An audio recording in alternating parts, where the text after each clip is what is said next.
Ah, Super Smash Brothers Ultimate DLC. Man, it's a thing of beauty, isn't it?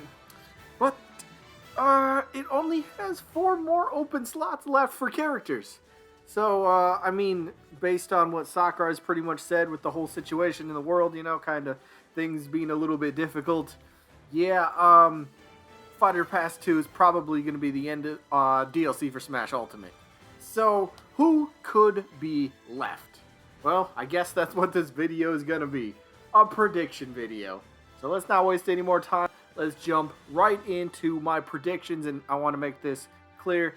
It's predictions.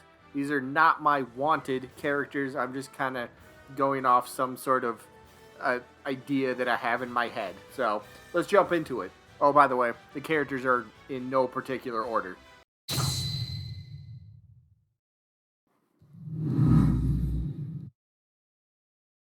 Up first, I'm going to start, I believe we will get at minimum one more first-party character, and I'm in the boat that Legend of Zelda Breath of the Wild is going to get a rep. And I don't think it's going to be a new Link because we don't need any more of those. But here's who I'm thinking.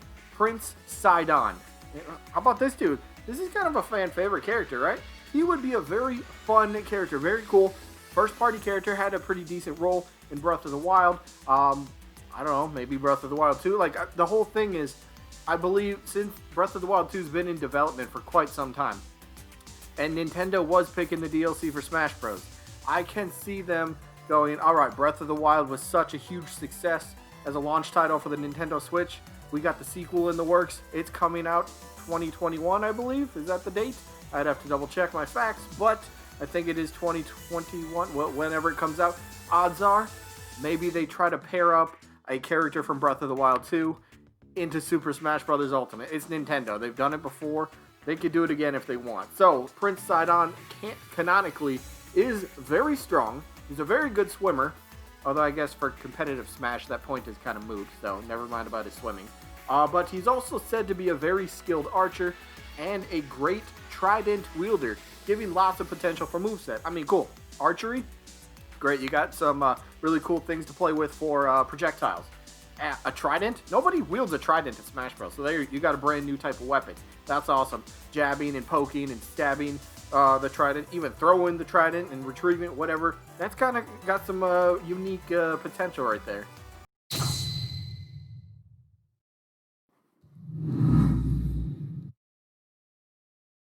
Next up, I'm going to go, I think we're going to get another type of fighting game character, and for this one, I can see Soul Bad Guy. I can see Soul Bad Guy happening. He's from the Guilty Gear franchise, and arguably he is the face of that franchise as well.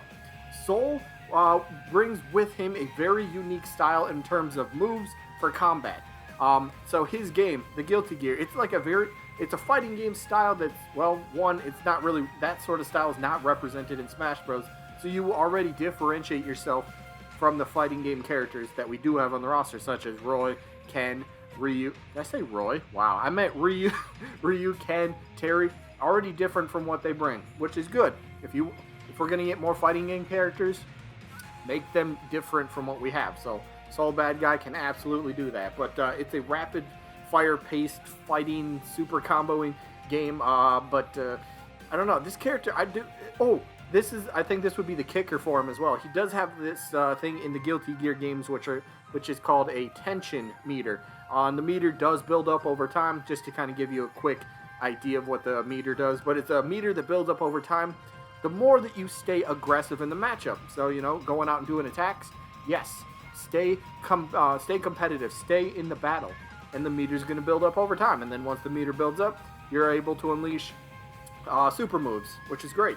But if you're going to camp and you're going to try to run away from the battle the whole time, the meter will decrease, penalizing you for it. So it could be a fun little gimmick for Soul Bad Guy.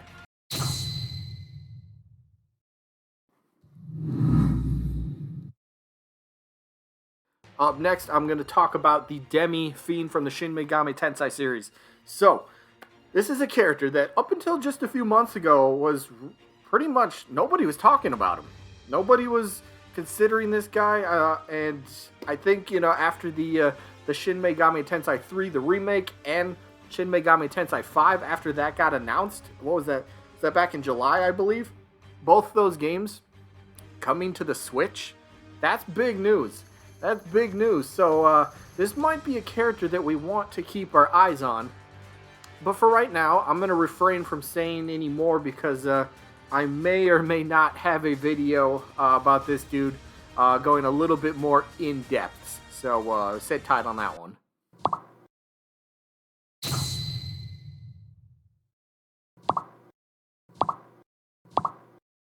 Waluigi time.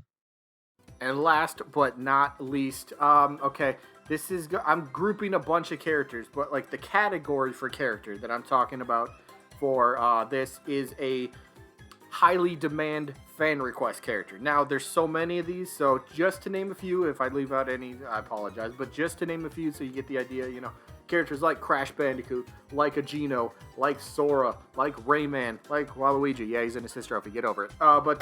Like characters like that, highly demanded characters that have been well requested for a very long time. I do believe at some point in the Fighters Pass we get one of them. I think we do get one of those highly demanded characters. Now here's a point that I also want to point out. A point that I want to point out? What? I don't know. A point that I want to make. Remember back when they officially revealed Fighters Pass 2? And they showed, they showed it on screen. It came up with DLC character 6, 7, 8, 9, 10. Pause. 11. Wait, well, okay, what's the emphasis on? I'm still, like, I've been thinking about this one a lot lately, but why was there a pause on 11? Were they trying to, in some way, hint that, all right, we're going to end the Fighters Pass off with a huge character?